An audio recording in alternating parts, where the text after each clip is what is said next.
الله به نورم شرمای الله اکبر کبیره. د انډیا خلکو د پښتنو باره کې سووي او د انډیا چې کوم جنې راغلی او د دل د نوجوان سره واده وکړ اسلام یې راوړو هغې باره کې سو عزت ول څومره پښتنو ورکو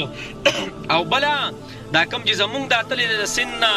او هندو مذهب اختیار کړی دا څه وایي تاسو یې واورئ ښه ټولې سره شیر کوم واورئ دا हम थक गए सर, मैं बहुत थक गई। बोले कोई भी फैसला कर ले, मैं बहुत थक गई हूँ सर।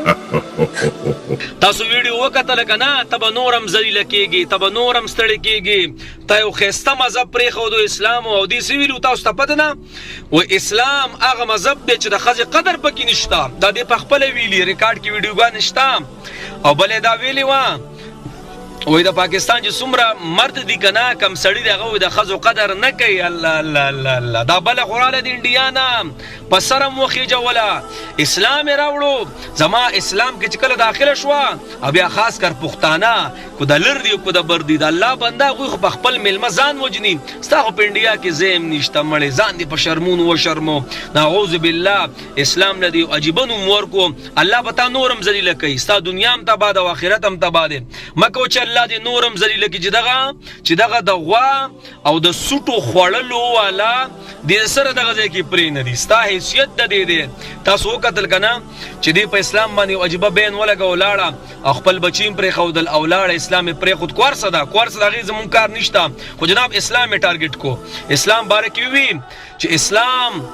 د ښځو اړو حق نه ورکوي الله اکبر کبیره ستا څه حیثیت چې د اسلام نه مخکې ته خو به یې ښخولې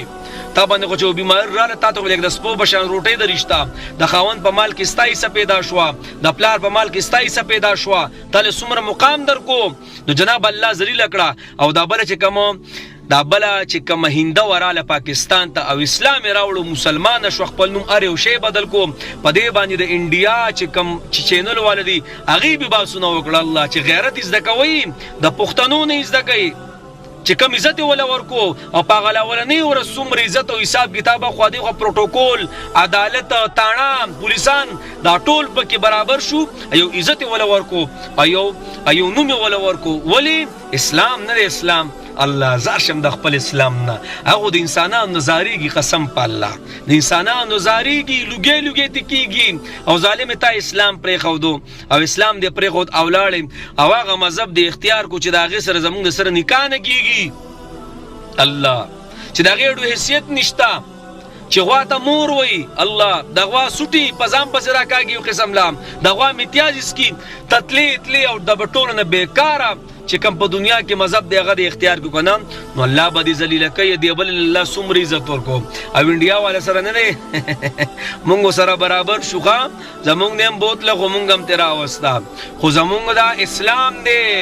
اسلام کې چې څوک راشي کنه هغه له به عزت ورکو اسلام کې چې د نبي اسلام دور کې هم څوک راغلي دي که نه الله اکبر کبیره خپل سرونه یې پرې ورکړي دي او جناب مونږ خو په پښتنو یادېږو کو ډېر هم بېکاره شو کو ډېر هم جهالت یې راکې کو ډېر هم جګړې را باندې تېره شي خو بیا هم څه دی اسلام زمونږ په رګونو کې دی اسلام زمونږ په وینه په قطره کې دی مونږ د خپل میلمه ډېر قدر کوو الله دې نور هم ذلیله کا تا د نوي جنریشن لا یو قسم له ډېر عجیبه تربیت کو تربیت سیټه دې راخل الله به تا نور هم ذلیله کوي انشاءالله تعالی او جناب مونږ پښتانه هر ځای نه چې راځي تاسو یقیني ته هم دومره ویډیوګانې دا خلک رالیږي د امریکې نه راله او د چین نه راله او د پلاین او ډیګري نه راله لکه بس راځي اسلام راوړي مسلمانېږي جنابو قسم دې کو چېرته مونږ مسلمانانو ته غیر وته لک شان د اسلام شوګو کنه عملی قولی نه د جبه نه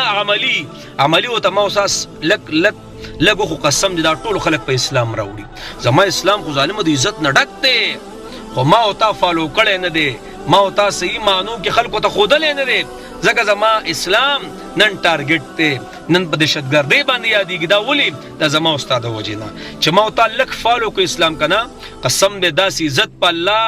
دا ټوله دنیا به راماتوي والله د هر چا به د دغې امریکې او د انګلینډ نه ښځې انګرېزه به پسې راځي قسم په الله انګرېزه به پسې راځي خو چې څه ما او تا خپل اسلام فالو کو او که نه یې که نه بس ذلیله به وي